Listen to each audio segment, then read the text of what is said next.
अस्सलामुअलैकुम वरहमतुल्लाहि वबरकातुहू। मैं हूं मलिक ज़ाहिद अवान और आप देख रहे हैं आवाज़ टीवी।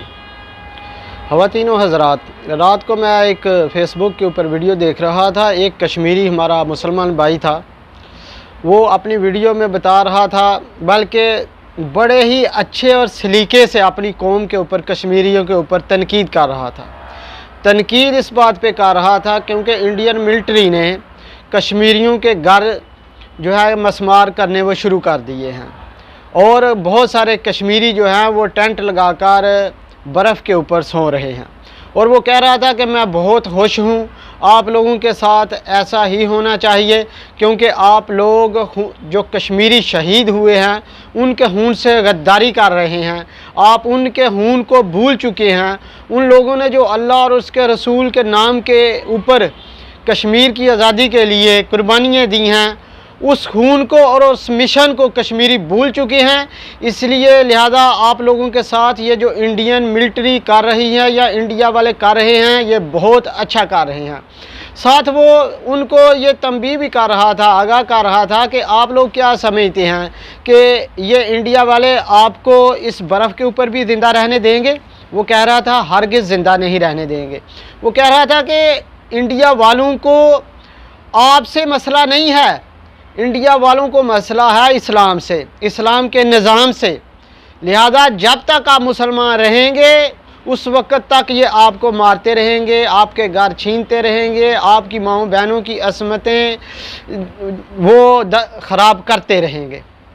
लिहाजा उसकी वीडियो देखकर मेरे दिल में बहुत सा दर्द पैदा हुआ। मैंने सोचा यार, ये बंदा जिस नज़रिए के ऊपर बात कर रहा है वो तो नज़रिया निज़ाम मुस्तफ़ा सल्लल्लाहु अलैहि वसल्लम का है। और उसने वाज़ेह तौर पर अपनी वीडियो में कहा है, वो कहता है कि जब तक आप निज़ाम मुस्तफ़ा सल्लल्लाहु अलैहि वसल्लम से वफ़ा नहीं करेंगे उस वक़्त तक आप लोगों को कहीं भी छुपने का ठिकाना नहीं मिलेगा।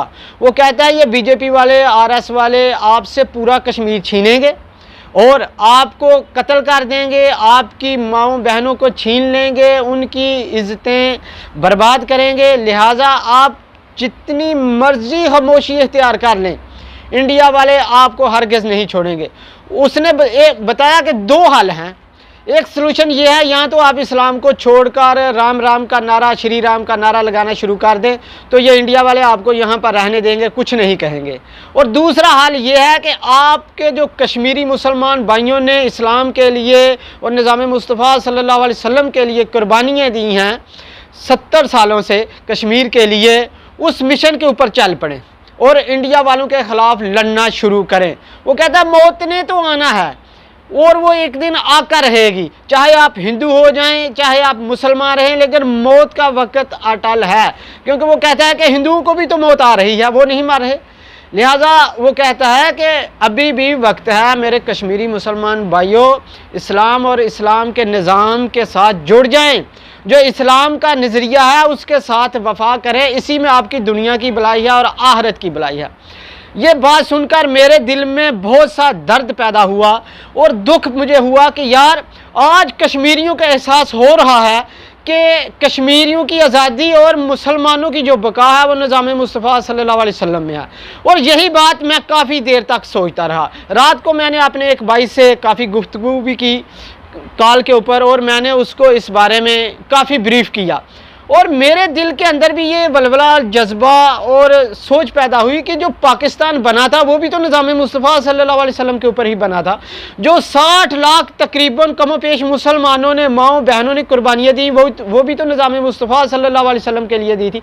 वरना इंडिया के अंदर मुसलमानों को क्या मुश्किल थी, वहाँ पर वो रह रहे थे, हर चीज़ थी। आज भी इंडिया के अंदर जो मुसलमान रह रहे हैं वो हमसे बेहतर ज़िंदगी गुजार रहे हैं। इंडिया वालों की करेंसी भी हमसे बेहतर है और वो अच्छी ज़िंदगी बसर कर रहे हैं।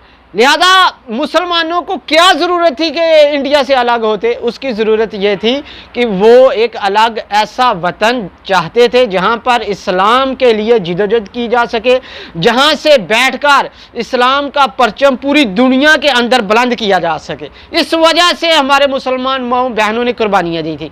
आज मैं पाकिस्तानी कौम से एक सवाल करना चाहता हूँ कि 70 साल से पाकिस्तानी कौम को जो ट्रक की बत्तियों के पीछे लगाया गया था, कभी कहा जाता है कि जनाब इस कौम की आखिरी अमीर भुट्टो साहब हैं, कभी कहा जाता है कि इस कौम की आखिरी अमीर जनरल अयूब साहब थे, कभी कहा जाता है कि इस कौम की आखिरी अमीर जनरल ज़ियाउल हक साहब थे, कभी बेनज़ीर को आखिरी अमीर बनाया जाता है, कभी नवाज शरीफ को आखिरी अमीर बनाया जाता है, कभी मुशर्रफ को आखिरी अमीर बनाया जाता है, कभी जरदारी को इस कौम के लिए आखिरी अमीर बनाया जाता है, और कभी इस कौम को आखिरी अमीर का जो दलासा दिया जाता है वो इमरान खान के नाम के ऊपर दिया जाता है।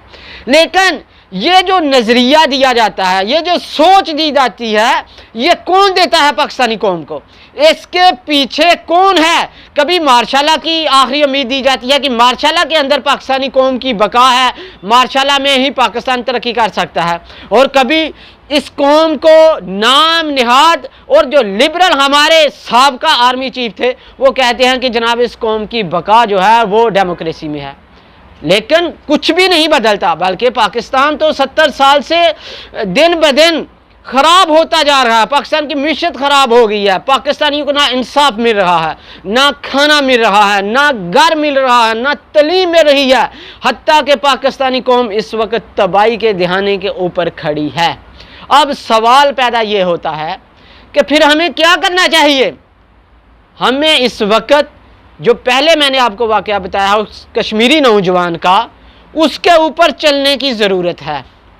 हमें निज़ाम मुस्तफ़ा सल्लल्लाहु अलैहि वसल्लम के नज़रिए को मजबूती से थामने की ज़रूरत है, और इस परचम के नीचे हम मुसलमान बन जाएंगे, हम एक कौम बन जाएंगे। ना हम पंजाबी रहेंगे, ना हम पठान रहेंगे, ना हम बलोची रहेंगे, ना हम सिंधी रहेंगे, क्योंकि इसी नज़रिए के ऊपर, क्योंकि निज़ाम मुस्तफ़ा सल्लल्लाहु अलैहि वसल्लम के नज़रिए के ऊपर ही 1947 के अंदर मुसलमान एक कौम बने थे। उस वक़्त तो कोई पठान नहीं था, कोई सिंधी नहीं था, कोई बलोची नहीं था, कोई पंजाबी नहीं था। सब लोगों ने इस नारे के, इस नज़रिए के ऊपर कायद-ए-आज़म का साथ दिया, अल्लामा इकबाल का साथ दिया, और एक उम्मत बनकर उभरे थे, और दुनिया के ऊपर एक नया मुल्क वजूद में आया था इस्लाम के नाम के ऊपर, और वो था पाकिस्तान। पाकिस्तान का मतलब क्या? ला इलाहा इल्लल्लाह मुहम्मद रसूलुल्लाह सल्लल्लाहु अलैहि वसल्लम। इस नज़रिए के ऊपर यह मुल्क बना था। आज भी अगर पाकिस्तान को बचाना है, इसी नज़रिए के ऊपर वापस आना पड़ेगा। हमें अपने जो हमारे लिबरल और नाम निहाद सियासतदान हैं, और जो हमारे जर्नैलों की पॉलिसियाँ हैं, इनसे बाहर निकलना होगा। हमें अपने जर्नैलों को कहना होगा कि आप खुदारा अपनी बैरकों में वापस जाएं। अगर हम 1947 में कुर्बानियाँ देकर, जब आप मौजूद नहीं थे, 60 लाख के करीब कुर्बानियाँ देकर पाकिस्तान बना सकते हैं, तो खुदा की कसम आज हम 22 करोड़ हैं। उस वक़्त हम तकरीबन 7-8 करोड़ थे, तो हमने पाकिस्तान हासिल किया। आज हम 22 करोड़ हैं। आज भी हम पाकिस्तान को बचा सकते हैं। अल्लाह की कसम, आज भी पाकिस्तानी पाकिस्तान को बचा सकते हैं, अगर आज भी निज़ाम मुस्तफ़ा सल्लल्लाहु अलैहि वसल्लम के ऊपर आप इकट्ठे हो जाएं। आपकी तमाम तफरीक़ें ख़त्म हो जाएंगी। आज आपको अहले हदीस, देवबंदी, शिया, वहाबी, सुन्नी के नारे से बाहर निकलकर सिर्फ निज़ाम मुस्तफ़ा सल्लल्लाहु अलैहि वसल्लम के परचम के ऊपर जमा होना होगा। मैं आपको एक बात और बताऊं, जितने भी हमारे दुश्मन हैं, जिसमें अमेरिका, इसराइल, इंडिया, जितने भी लोग हैं, उनको ना तो किसी सुन्नी से प्यार है, ना किसी वहाबी से प्यार है, ना किसी शिया से, ना किसी देवबंदी से, और ना ही किसी पंजाबी से, ना ही किसी पठान से, ना ही किसी बलोची से, और ना ही किसी सिंधी से, और ना ही किसी जाट से, और ना ही किसी मलक से, और ना ही किसी अराई से प्यार है। ये तफरीक़ात जो हमारे अंदर चल रही हैं, ये उन लोगों की डाली हुई तफरीक़ात हैं। इन्हीं तफरीक़ात की वजह से वो हमें डिवाइड करते हैं, डिवाइड करके हमारे ऊपर रूल करते हैं, हुकूमत कर रहे हैं। लिहाजा आज इन तखरीफ़ात से बाहर निकल जाएं। आज इन तफरक़ों से बाहर निकल कर खुदा की कसम इस्लाम और पाकिस्तान के लिए सोचें, तो पाकिस्तान निज़ाम मुस्तफ़ा सल्लल्लाहु अलैहि वसल्लम के झंडे के नीचे आज भी बच सकता है। एक और अहम बात जो मैं तमाम पार्टियों के वर्करों से कहना चाहता हूँ, खुदा की कसम, मैं 2003 से निज़ाम मुस्तफ़ा सल्लल्लाहु अलैहि वसल्लम के लिए काम कर रहा हूँ। मुझे इक़्तिदार की भूख नहीं है, हवस नहीं है। मैं सिर्फ चाहता हूँ कि मेरे मुल्क के अंदर निज़ाम मुस्तफ़ा सल्लल्लाहु अलैहि वसल्लम नाफिज हो जाए, मेरी कौम बच जाए, पाकिस्तान बच जाए। इसलिए मैं आपसे ये भी दरखास्त नहीं आज करता कि नून लीग को छोड़ दें, पीटीआई को छोड़ दें, पीपल पार्टी को छोड़ दें, एमकेएम को छोड़ दें, एएनपी को छोड़ दें या किसी और दीगर जमात को छोड़ दें। हाँ, एक मुतालबा करता हूँ, वो मुतालबा ये है कि आप अपने लीडरों से कहें कि हम आपके साथ हैं अगर आप पाकिस्तान में निज़ाम मुस्तफ़ा सल्लल्लाहु अलैहि वसल्लम के नफाज की बात करें, अगर आप नज़रिया पाकिस्तान के साथ मुखलस होकर चलें, आप पाकिस्तान को लिबरल और इस जुल्म के निज़ाम से बाहर निकालेंगे तो हम आपके साथ हैं। अगर आप ये मुतालबात नहीं करेंगे, आप भी तबाह हैं, आप भी ख़त्म हैं, आपके बच्चे भी, आपकी आने वाली नस्लें भी तबाह बर्बाद हो जाएंगी। खुदा की कसम, मेरी ये बातें लिख लें, इन बातों के अंदर एक राई के दाने के बराबर शक नहीं है। अगर शक करते हैं आप तो 70 साल की अपनी पिछली तारीख दोहरा लें, उसको रिसर्च कर लें, आप कहाँ पर खड़े थे और आज कहाँ पर आगे हैं। लिहाजा अपने अपने लीडरान से यह मुतालबा करें कि हम उस वक़्त आपका साथ देंगे जब आप पाकिस्तान के साथ मुखलस होंगे, जब आप इस्लाम के निज़ाम के साथ मुखलस होंगे। और एक और बात, वो लीडर जो भगोड़े हैं, जो मुल्क से बाहर जाकर बैठे हैं, चाहे किसी भी जमात का लीडर हो, मैं उसका नाम नहीं लूँगा, लेकिन अगर वो बाहर से बैठकर आपको कहते हैं कि जनाब मेरे पीछे चले, मेरा साथ दें तो मैं पाकिस्तान को बचाऊँगा, वो झूठ बोल रहे हैं। और इनसे कहें कि अपने असासे पाकिस्तान में लेकर आए अगर आप मुखलस हैं। कोई भी बंदा उतनी देर तक किसी के साथ मुखलस हो ही नहीं सकता जब तक वो अपनी जान से बढ़कर दूसरों के साथ मोहब्बत ना करे। अगर ये लीडर मुखलस हों तो अपनी जान की परवाह किए बगैर पाकिस्तान में आकर बैठें, अपने असासे लाएं, अपने डॉलर लाएं और पाकिस्तान से मोहब्बत करें, पाकिस्तान के ऊपर सब कुछ कुर्बान करें, फिर ये पाकिस्तान से मुखलस हैं। अगर ये नहीं लेके आते, ये मुखलस नहीं है। लिहाजा ऐसे लोगों का साथ छोड़ दें, उन लोगों का साथ दें जो पाकिस्तान में मर रहे हैं, जो पाकिस्तान में रहकर आपके लिए जिदोजिद कर रहे हैं, जो पाकिस्तान से बाहर भाग नहीं रहे, ऐसे लोग मुखलस हैं।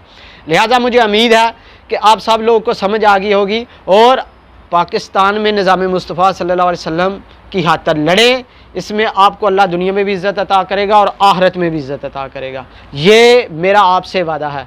आप कभी भी बेनाम मौत नहीं मरेंगे, आप हमेशा ज़िंदा रहेंगे। खुदा की कसम, सदियां भी गुजर जाएंगी ना तो आप ज़िंदा रहेंगे। लेकिन इस निज़ाम के ख़िलाफ़ अगर वोट देंगे ना, लिबरल जमातों को, लिबरल और जुल्म के निज़ाम को और शैतानी डेमोक्रेसी सिस्टम को, तो फिर आप ख़त्म हो जाएंगे। ना इस दुनिया में आपको इज़्ज़त मिलेगी और ना आखिरत में इज़्ज़त मिलेगी।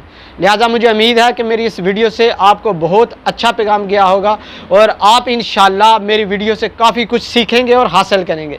मुझे दे इजाज़त, इंशाल्लाह नेक्स्ट वीडियो में फिर आपसे मुलाकात होगी। आपका मेज़बान मलिक ज़ाहिद अवान, आवाज़ टीवी के साथ। अल्लाह हाफ़िज़। पाकिस्तान जिंदाबाद, पाक आर्मी जिंदाबाद।